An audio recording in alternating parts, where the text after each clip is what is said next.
옆 사람 한 5분씩 인사합시다. 너무 잘생겼어. 너무 잘생겼어.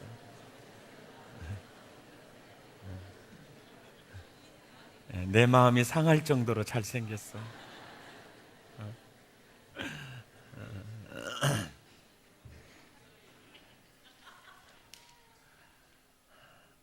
여성 사회에서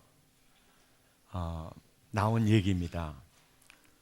여자는 공과 같다. 20대에는 축구공 같다. 그래서 그 공을 쟁취하기 위해서 15놈들이 달라붙은다. 30대가 되면 축구공은 농구공으로 바뀐다.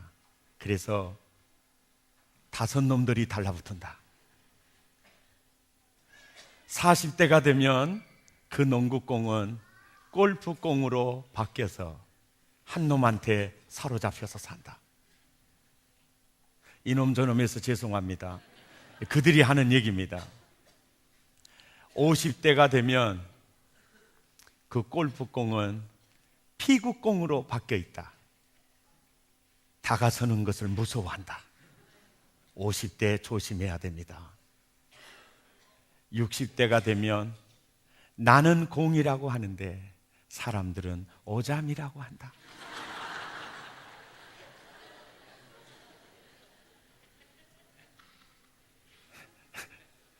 그래서 우리는 살기 위해서 변하지 않으면 안 된다. 어찌 우리가 오잠의 취급을 받을 수 있겠느냐? 그래서 여성사회에서 우리는 변해야 산다. 그런데 여성들만이 아니라 우리 남성들도 많이 생각해 봐야 될 얘기예요.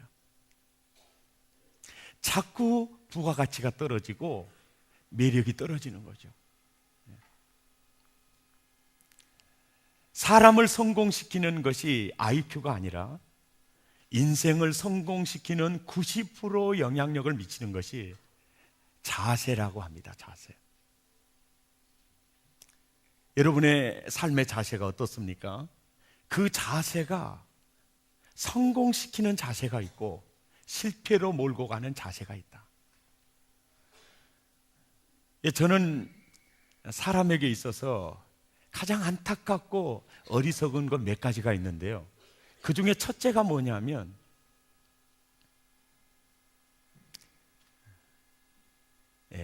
부스러기 복에 목숨을 걸고 사는 거예요. 물거품과 같은 복에 자기 일생을 걸고 사는 거예요. 이게 참 안타까움이고 어리석음이죠. 그 다음에 또 한 가지는요, 상상할 수 없는 복을 누리고 살면서도 자기는 그 복을 누리고 사는지를 모르고 살다가 세월이 다 지난 다음에야 그때가 참 복됐구나 깨닫는다는 거죠. 이것이 인간의 참 어리석음이에요. 안타까움이죠. 그리고 또 한 가지 안타까운 것은 복은 있는데 복을 감당할 만한 그릇이 못 된다는 데 문제가 있어요. 그래서 큰 물질은 있는데 그 물질을 무엇을 위해서 어떻게 사용되어야 할지를 몰라요. 물질은 있는데 물질을 감당할 그릇이 못 되면 오히려 그 물질이 자기를 해치고 남을 해치고 나라를 망하게 한다는 거예요. 지위와 명예와 권세는 주어졌는데 그걸 감당할 인격이 그릇이 되지 못하면 오히려 그 사람에게 그 권세와 명예와 그것은 쌍칼이 되어 자기도 해치고 남도 해치게 된다는 거예요. 오늘 바로 그 사람이 오늘 창세기 28장에 나온 야곱이라는 사람이에요. 그는 물거품과 같은 복에 자기 일생을 걸었어요. 그리고 그는 자기가 상상할 수 없는 복을 자기가 안고 있으면서도 그걸 복인 줄을 몰랐어요. 그리고 하나님이 그 큰 복을 주어도 그 복을 사용할 만한 그릇이 되지를 못했어요. 그의 신앙도 인격도 그리고 자세도 그는 문제가 많이 있었어요. 그는 그의 욕심은 탁월했고 그의 시기심은 탁월했으며 수단과 방법을 가리지 않는 그의 근성은 뱃속에서부터 시작이 돼요. 이삭과 리브가가 40세에 결혼을 해요. 그리고 그들은 자녀를 얻기 위해서 기도를 합니다. 그래서 20년 기도 만에 임신이 됐어요. 60세에 이제 이들이 태어날 즈음에 리브가의 배가 보통 아픈 게 아니에요. 너무너무 아픈 거예요. 배가 찢어질 정도로 얘들이 발로 차기를 시작하니까 이렇게 고통스러운 거예요. 그럴 때 하나님이 얘야 걱정하지 마라. 둘이가 서로 나오려고 싸우는 중이다. 그러면서 큰 자가 작은 자를 섬기게 될 거야. 그때부터 하나님의 계획과 섭리가 야곱에게 흐르고 있었어요. 그러나 그는 기어이 자기가 먼저 나오려고 전투를 벌였죠. 그럴 때 여러분 죽는 사람은 리브가죠. 얼마나 힘들었겠어요. 그래도 에서는 기어이 먼저 나오려고 머리박을 내밀었겠죠. 그러다가 이게 쑥 나와버리는 거예요. 그러니까 야곱이 얼마나 억울해요. 그래서 발꿈치를 꽉 잡고 쑥 나왔다가 나요. 그래서 그 이름을 야곱이라고 지었어요. 그래서 평생의 한이 장자권 뺏기는 게 한이 됐어요. 내가 이것은 기필코 찾아야 되겠다. 그리고 에서가 사냥을 하고 돌아왔어요. 배가 너무 고파요. 야곱 팥죽 한 그릇 다오. 맨입으로 안 돼. 야, 그럴 수 있냐? 한 그릇만 다오. 안 된다니까. 그래, 뭘 줄까? 장자의 명분을 내게 넘겨. 야, 그래. 야, 지금 배고픈데 뭐 장자 명분이 이게 뭐 대수냐? 장자 명분을 주고 팥죽 한 그릇 얻어 먹었어요. 드디어 장자 명분이 야곱의 손에 들어왔습니다.